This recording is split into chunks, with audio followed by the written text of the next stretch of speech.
Hello good morning students and I hope कि आप सभी अपनी सीटेट एग्जाम की प्रिपरेशन बहुत अच्छे से कर रहे होंगे। सो फ्रेंड्स, बहुत ज़्यादा स्टूडेंट्स के कमेंट्स आ रहे थे कि इंग्लिश की पैडागॉजी करा दीजिए, तो इंग्लिश की पैडागॉजी करने वाले हैं। ये है क्वेश्चन नंबर 106 जो आपका 7 जुलाई का एग्जाम हुआ था, सीटेट का बिल्कुल लेटेस्ट पेपर हमने खोला हुआ है। आइए क्वेश्चन पढ़ना शुरू करते हैं। पहला क्वेश्चन आपसे कह रहा है, 106 क्वेश्चन है ये आपकी स्क्रीन के ऊपर। हम सिर्फ पैडागॉजी करेंगे इंग्लिश की और कुछ नहीं, ठीक है। तो a child does not right a paragraph, एक जो बच्चा है वो अपने आप से पैराग्राफ नहीं लिख पा रहा है। इवन आफ्टर हमने उसकी ब्रेन स्टॉर्मिंग भी कर दी उस टॉपिक की, यानी हमने बहुत सारा विचार मंथन कर लिया है, खूब सोच लिया है, खूब बच्चे से डिस्कशन भी हो गया है, लेकिन फिर भी बच्चा पैराग्राफ को नहीं लिख पा रहा है। हाउएवर, लेकिन क्या है कि वो जो बच्ची है, she is able to write it under adult और पीयर गाइडेंस। किसी पीयर, किसी दोस्त या किसी बड़े की देख रेख में वो बच्ची अपना जो पैराग्राफ है वो लिख लेती है। इस तरह की गाइडेंस को हम क्या कहते हैं? तो आप सभी को पता है कि इस तरह की गाइडेंस को हम क्या कहते हैं, जो कि हमने बहुत बार पढ़ा है। अगर कोई बड़ा, कोई हमसे ज़्यादा नॉलेजेबल जो पर्सन है, जो हमारी हेल्प कर रहा है, हमारी प्रॉब्लम सॉल्विंग में हेल्प कर रहा है, हमें हिंट्स दे रहा है, तो वो क्या कहलाती है? स्कैफोल्डिंग। बिल्कुल कंफ्यूज नहीं होना है कि पीयर टीचिंग तो नहीं है, टीम टीचिंग तो नहीं है, पीयर काउंसलिंग तो नहीं है, बिल्कुल भी कंफ्यूज नहीं होना है आपको। ओके, सो इसका आंसर बहुत ईजी, स्कैफोल्डिंग इसका आंसर हो गया है।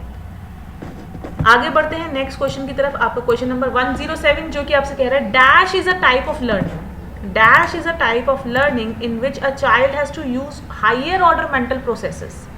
ज़्यादा उसको हायर ऑर्डर मेंटल प्रोसेसेस जो है यूज़ करने पड़ेंगे, ज़्यादा लॉजिक लगाना पड़ेगा, ज़्यादा रीजनिंग लगानी पड़ेगी, ज़्यादा सोचना पड़ेगा, मेंटली लेवल पे ज़्यादा काम करना पड़ेगा। तो आप खुद बताइएगा मुझे कि इसका आंसर क्या होगा। हायर ऑर्डर थिंकिंग स्किल्स हैं। वर्बल जब हम लर्निंग करते हैं, जब मुझे कोई चीज़ बोल बोल के याद करनी है, तो क्या मैं बहुत ज़्यादा सोचूंगी? आप खुद बताइए, बहुत ज़्यादा सोचूंगी? नहीं, नहीं सोचूंगी इतना। मोटर स्किल्स यानी कि जो मोटर स्किल्स, हाथों से पैरों से चलने, दौड़ने, खेलने कूदना, बॉल फेंकना, बॉल कैच करना, ये क्या है? Motor skills. तो मेरे को ये भी नहीं करना है, इसमें मुझे बहुत ज़्यादा सोचने की तो ज़रूरत है नहीं। लेकिन जब मैं कोई कॉन्सेप्ट सीख रही हूँ, कोई कॉन्सेप्ट मुझे बिल्ड करना है, कोई नया कॉन्सेप्ट मेरे दिमाग में आने वाला है, तो वो कॉन्सेप्ट लर्निंग करने के लिए वो एक ऐसी लर्निंग है जिसके लिए मुझे higher order of mental process की बहुत ज़्यादा ज़रूरत होगी, बहुत ज़्यादा मैं लॉजिक करूँगी, ठीक है। स्ट्रक्चर लर्निंग इसका आंसर नहीं है। जब हमें किसी को स्ट्रक्चर याद करना है, कोई फॉर्मूला है, कोई चीज़ है, कोई ऐसी चीज़ है जिसे हमें एज इट इज़ याद करना है, तो उसमें मेरे को बहुत ज़्यादा मेंटल ऑर्डर का प्रोसेस नहीं चाहिए, ठीक है। कॉन्सेप्ट कोई चीज़ है, कोई कॉन्सेप्ट है ऐसा जो मुझे पहली बार पता चला है, तो मुझे उसको सीखने के लिए बहुत ज़्यादा मेंटल ऑर्डर हायर लेवल पे चाहिए होगा कि अच्छा, ठीक है। और उसमें भी higher order of logical thinking हम लगा सकते हैं। ओके फ्रेंड्स, तो ये था आपका क्वेश्चन नंबर 107 जिसका आंसर है कॉन्सेप्ट लर्निंग। नेक्स्ट क्वेश्चन 108 की तरफ बढ़ते हैं। तो नेक्स्ट क्वेश्चन आपसे कह रहा है आपकी स्क्रीन के ऊपर, यू एज अ टीचर, आप एक टीचर के तौर पर अप्रिशिएट करते हैं एक बच्चे को, a child for her overall language use, कि तुमने बहुत अच्छा लैंग्वेज का, भाषा का प्रयोग बहुत अच्छा करा है। हालांकि उसके में जो कुछ वर्ड्स थे वो मिस स्पेल्ड थे, उन वर्ड्स की स्पेलिंग, कुछ वर्ड्स की स्पेलिंग गलत थी, लेकिन आपने फिर भी उस बच्चे को अप्रिशिएट करा एज अ टीचर कि बहुत अच्छा यूज़ करा है आपने भाषा का। तो यहाँ पर हम कौन सी अप्रोच यूज़ कर रहे हैं? As a teacher you are using dash approach in your class. कौन सी अप्रोच यूज़ कर रहे हैं? ये मैंने पोस्ट में भी क्वेश्चन डाला था। देखिए, ना तो ये कंस्ट्रक्टिविस्ट है, क्योंकि बच्चा खुद से तो कोई नॉलेज क्रिएट कर नहीं रहा है, कोई नया फैक्ट क्रिएट नहीं कर रहा है, ठीक है। ना ही ये कम्युनिकेटिव है, मैं बच्चे से कम्युनिकेट थोड़ी ना कर रही हूँ, ठीक है। मैंने बच्चे का भाषा का उपयोग देखा है, ठीक है, स्ट्रक्चरल भी नहीं है। तो ये क्या है? होल लैंग्वेज अप्रोच, कि बच्चे की पूरी ओवरऑल लैंग्वेज, ठीक है। तो यहाँ पे ही हमें हिंट मिल रहा है ओवरऑल लैंग्वेज। जब वर्ड आ गया ओवरऑल लैंग्वेज, तो उसकी होल लैंग्वेज की तारीफ मैंने की है। तो मैंने ये अप्रोच जो है यहाँ पर यूज़ करा as a teacher. Next question की तरफ मूव ऑन करते हैं। 109 क्वेश्चन क्या कह रहा है, आगे देखते हैं। देखिए, आप वीडियो को ना पॉज कर सकते हैं फ्रेंड्स, और अपना आंसर टिक करने के बाद अपना आंसर मैच कर सकते हैं। So you are a Hindi speaking teacher. आप कौन से टीचर हो? हिंदी बोलने वाले टीचर हो, but you get posted in a primary school.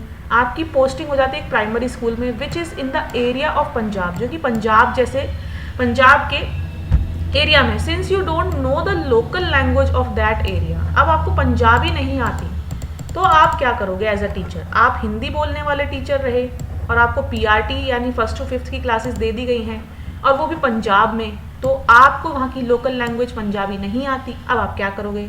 Option number 1, immediately apply for the transfer to a Hindi speaking area. तुरंत कहोगे कि नहीं भैया मेरा तो ट्रांसफर कर दो, मुझसे नहीं हो पा रहा। या फिर आप use the child's language as a resource and start teaching. बच्चा जो भाषा क्लास में बोल रहा है उसको आप रिसोर्स के तौर पे यूज़ करोगे और पढ़ाना शुरू करोगे।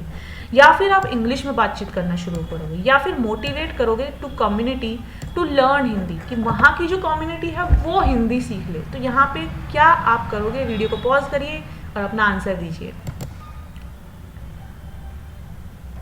तो आई होप आप सभी ने इसका आंसर टिक कर लिया होगा और मुझे पूरी उम्मीद है कि सभी ने जो ऑप्शन नंबर लगाया है वो ऑप्शन नंबर 2 लगाया है। मैंने हर बार आपको जो पॉजिटिव वर्ड्स बताए हैं उनमें सभी में बताया कि भाषा जो है, भाषा को एक रिसोर्स के तौर पे लेना है। अगर हमारी क्लास में बच्चे अलग अलग भाषा बोल रहे हैं तो वो कोई ऑब्स्टेकल नहीं है, वो कोई हिंड्रेंस नहीं है, वो एक रिसोर्स है। एक टीचर को उसको रिसोर्स की तरह यूज़ करके हमें बच्चे की जो लैंग्वेज है उसको रिसोर्स की तरह यूज़ करके हमें अपनी टीचिंग को शुरू करना है। भागना नहीं है, वहाँ से ट्रांसफ़र नहीं कराना। इंग्लिश में बात नहीं कर सकते क्योंकि बच्चा पंजाबी जानता है, और ना ही हम ये कह सकते कि जो मुझे आते तुम वो सीखो। बच्चे से मैं ये थोड़ी ना कहूँगी, लेकिन वहाँ के बच्चे जो जानते हैं मुझे वो सीख कर एज अ रिसोर्स अपना पढ़ाना शुरू करना होगा। ओके फ्रेंड्स, नेक्स्ट क्वेश्चन देखते हैं। 110 क्वेश्चन क्या कह रहा है हमसे। नेक्स्ट क्वेश्चन आपसे कह रहा है dash comprehension is the skill of reading a piece of text closely और intensely for the purpose of extracting specific information from the text. हमें टेक्स्ट को हम बहुत ज़्यादा डीपली पढ़ रहे हैं क्योंकि उसमें से कोई इंफॉर्मेशन हमें निकालनी है। तो वो कौन सा टेक्स्ट होगा, वो कौन सा कॉम्प्रीहेंशन होगा, वो कौन सी स्किल ऑफ रीडिंग होगी? क्या हम ग्लोबल रीडिंग कर रहे हैं, क्या हम लोकल रीडिंग कर रहे हैं, क्या हम इन्फ्रेंशियल रीडिंग कर रहे हैं, या फिर हम इवैल्यूएटिव रीडिंग कर रहे हैं? जल्दी से पॉज करेंगे वीडियो।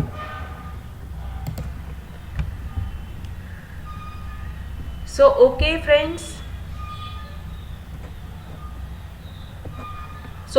इसका आंसर जो है आप लोग मैच करेंगे, इसका आंसर है लोकल कॉम्प्रीहेंशन जो है वो एक ऐसी कौशल है रीडिंग का जिसमें हम एक पीस ऑफ टेक्स्ट को बहुत ज़्यादा गहराई से पढ़ते हैं और वो स्पेसिफिक इंफॉर्मेशन निकाल लेते हैं जो हमें चाहिए। अब आप बोलोगे कि ग्लोबल क्या है? ग्लोबल में क्या होता है कि ये बहुत ज़्यादा डीप नहीं होती है।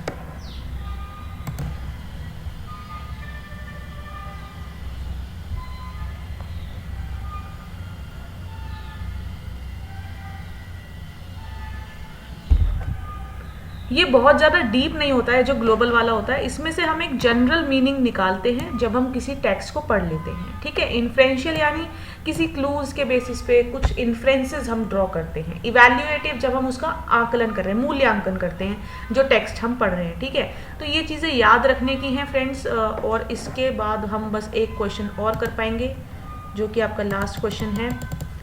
अब आप पढ़ेंगे क्वेश्चन नंबर 111 जो कि आपसे क्या कह रहा है, the purpose of diagnostic test in language is to. Video को पॉज करेंगे और अपना आंसर निकालेंगे।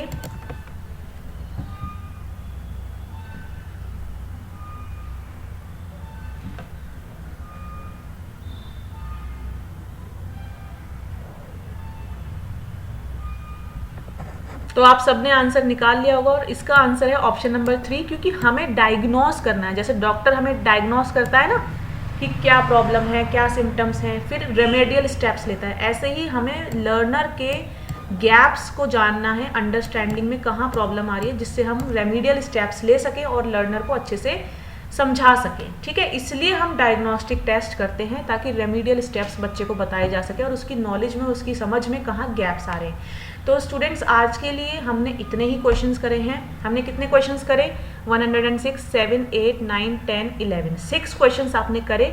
बट ये पैडागॉजी के क्वेश्चंस हैं तो आपको, मुझे उम्मीद है कि कहीं ना कहीं बहुत हेल्प करेगा एग्जाम में। और जो इसके नेक्स्ट वाला क्वेश्चन आपको दिख रहा है 112, वो आप खुद करेंगे, बाकी का हम आगे करेंगे continue. Bye bye, take care friends, all the very best for your CTET exam और अच्छे से अपनी प्रिपरेशन करते रहिए।